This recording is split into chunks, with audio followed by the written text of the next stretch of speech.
They stole his first term as president. These absolute liars who run around trying to act like they're the protectors of democracy completely ruined it, tried to undermine it at every turn and at the highest levels with lies, with out and out lies that were really serious, and changed foreign policy and changed the course of history in this country in Trump's presidency. And there must be accountability. There has to be actual criminal accountability for those who lied. And I can't wait to see this administration do it. Megyn Kelly came out swinging like a political prizefighter, and Hillary Clinton was her unlucky opponent in the ring. With every verbal jab, Kelly tore through decades of Clinton's carefully polished political armor, exposing the cracks she spent years trying to hide. This wasn't just a roast or a passing critique. It was a calculated, methodical dismantling of Hillary's image, leaving no scandal untouched and no contradiction unexposed. By the end, Clinton's carefully crafted reputation looked less like an unstoppable force and more like a fragile house of cards ready to collapse. Hillary Clinton has a very weird and I think shitty marriage. I don't think she has a husband who is in love with her or faithful to her. And I think I can't really blame him because she seems to have accepted this behavior since the inception of their marriage. And so past his prologue, you're going to get what you tolerate. You know, what you permit, you promote. She spent all of her daughter's upbringing away, at work, at the law firm, in the White House, running for office. And for decades, Hillary Clinton has moved through politics like an inevitable force, walking with the confidence of someone convinced her place in history was guaranteed. But Megyn Kelly came at that self-made mythology like a buzzsaw, cutting straight through the layers of polish and exposing a career built more on survival than achievement. There was no hesitation, no cautious critique. Kelly went in with a scalpel, slicing through Clinton's political legend to reveal a far less flattering reality beneath the carefully constructed facade. Have in the Durham Annex, like full screen grabs of the Russian memos that the Dutch got their hands on and leaked to us, where the Russians are recounting exactly what they saw Leonard discussing about this Hillary Clinton fan and emissary, Julianne Smith, and how they were going to stop Trump, undermine Trump, but most importantly, distract from Hillary's email scandal. Before we continue, make sure to subscribe to the channel and hit the bell icon so you never miss a deep dive like this. Now, back to Kelly's takedown. She went directly for the foundation of Hillary's political brand, the image of a seasoned, battle-tested stateswoman. But to Kelly, this wasn't wisdom. It was survival disguised as leadership. She argued that Hillary's longevity wasn't evidence of unmatched skill, but proof of a system designed to protect its own. In Kelly's view, Clinton endured not because of brilliance, but because she was simply too valuable for the establishment to lose. She was doing all this. And back to Hillary, you know, the whole, she has a hat she's tweeted herself out wearing, but her emails. She's tried to turn it into this ridiculous joke, like, oh, but the moon landing, like you nutcases who are still railing about this made up scandal, this thing that, you know, you've used to try to unfairly tar me. She did need to distract from that email scandal, which was around her neck like an albatross. Trust me, we were covering it every night on the Kelly File at Fox News. She had clearly violated the law with that homebrew server that had been accessed by foreign agents. She compromised national intelligence information. She did things she would never have allowed anybody at the State Department to do under her. Kelly also took aim at Hillary's sense of entitlement, something few dare to address. Every campaign, every speech, every strategic appearance has always carried a faint air of inevitability, as if Hillary were the obvious choice, the safest hands, the only adult in the room. But Kelly shredded that narrative, reminding everyone that political inevitability is just arrogance in disguise. Trust isn't something you inherit, it's something you earn. And while Hillary has accumulated titles, Kelly questioned where the groundbreaking results have been hiding all these years. Hillary Clinton, of course, is the original election denier. I'm sure you voted for her in 2016. Well, she's not an election denier. She absolutely was the OG election denier.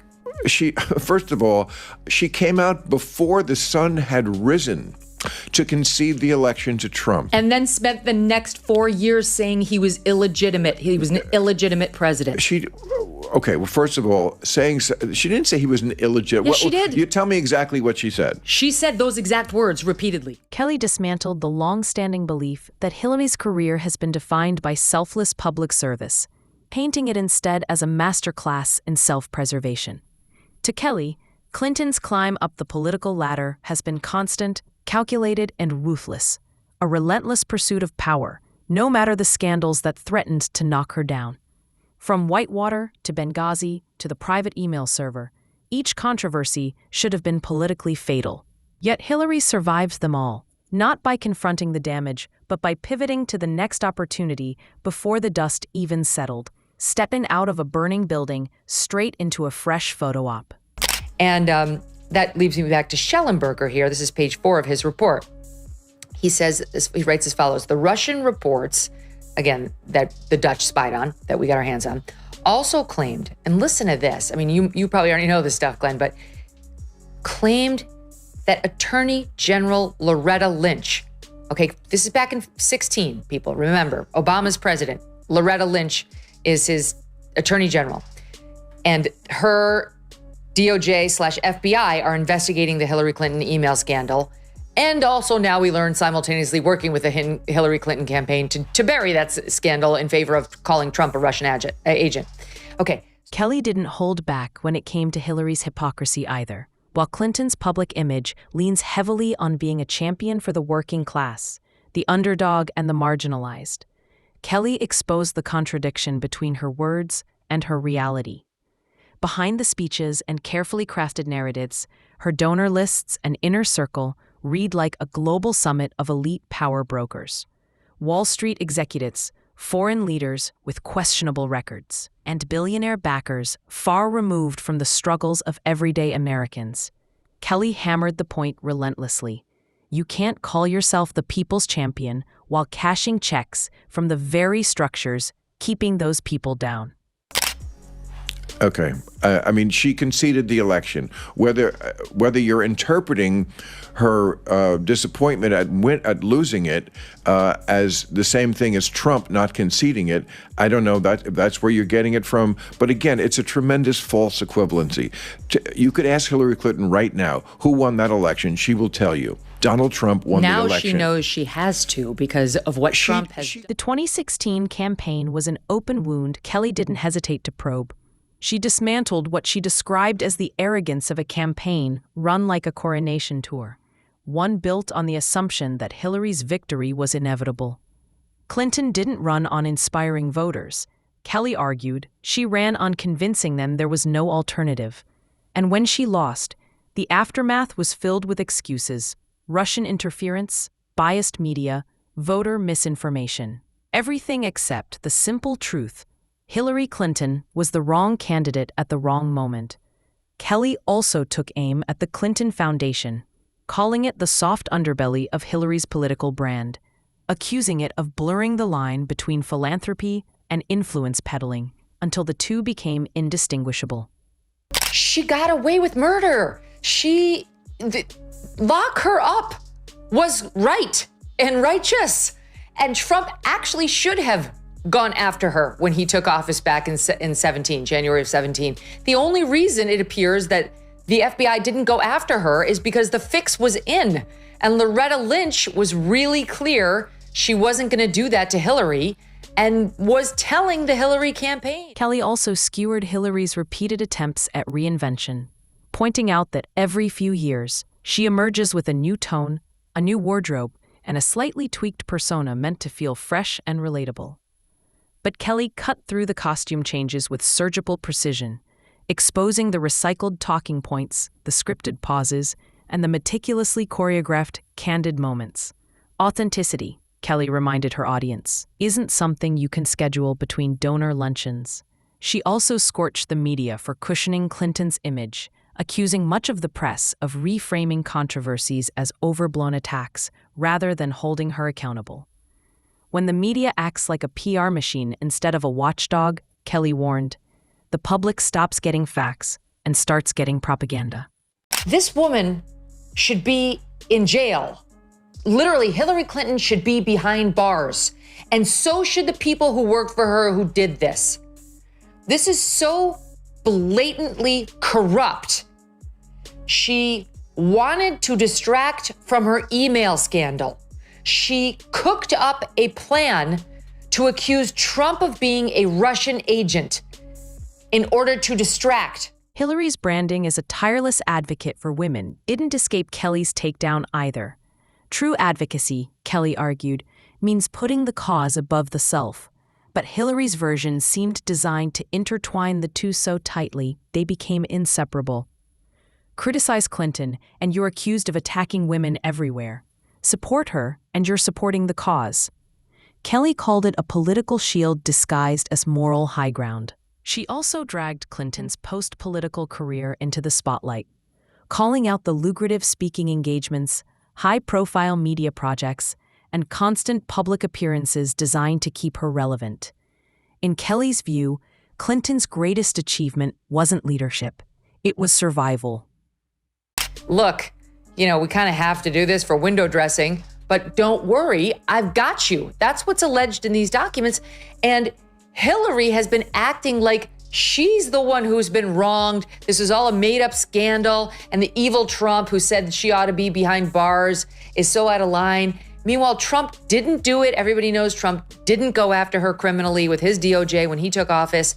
And yet, as soon as he was out of office, they did it to him. Kelly mocked Hillary's endless public image makeovers, describing them as a rotating carousel of staged authenticity. One cycle, she's the grandmother next door baking cookies.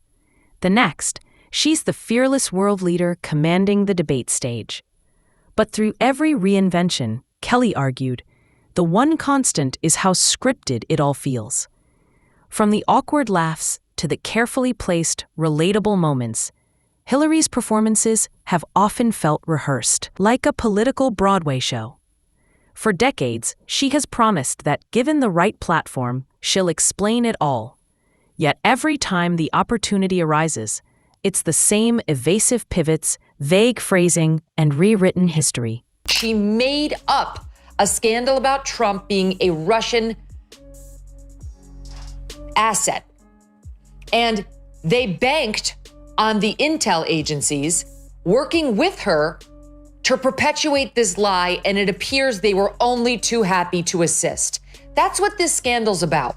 Pieces of it we knew. New pieces are coming in by the day thanks to these declassifications. And it's downright shocking. Do not believe that there's no there there. The people who are saying that are wrong. They're wrong. Kelly hammered Hillary's tendency to portray herself as the perpetual victim of misinterpretation and political smear campaigns, even when controversies stemmed from her own actions. Clinton, Kelly argued, has perfected the art of turning personal accountability into a group project, spreading blame so widely it becomes unrecognizable. Kelly also attacked Hillary's brand of feminism, describing it as weaponized equality, using gender both as armor and as a weapon. Every criticism, Kelly claimed, is reframed as sexism, even when it's about policies or actions. This, Kelly argued, created an unspoken assumption. Hillary wasn't just hoping to win. She believed she deserved to win, as if the presidency were already hers by right. God bless our servicemen and women, the guys in uniform, the guys who liberated the world. Such a great reminder of the best America has to offer and the responsibility we all share in securing our nation's future. Unfortunately, this being political season, not everyone took the high road. Take a look at this tweet from Hillary Clinton. 80 years ago today, thousands of brave Americans fought to protect democracy on the shores of Normandy. This November, all we have to do is vote. She can't let it go, even on a day like this. Well, to her, because for the rest of us, our minds and our hearts are in the right place. Finally, Kelly addressed Hillary's response to her 2016 loss, calling out what she described as a refusal to accept reality. Rather than framing it as a failure of strategy or a disconnect with voters, Clinton positioned it as a national mistake, a disruption of the natural order. Kelly also exposed Hillary's transactional relationship with the media, embracing outlets when coverage was favorable and attacking them when narratives shifted against her. Even her so-called candid moments, Kelly claimed, are carefully calculated performances designed to maintain control over her public image. In the end, Kelly painted Hillary as a political operator who hasn't evolved, but has perfected the art of looking relatable while staying untouchable.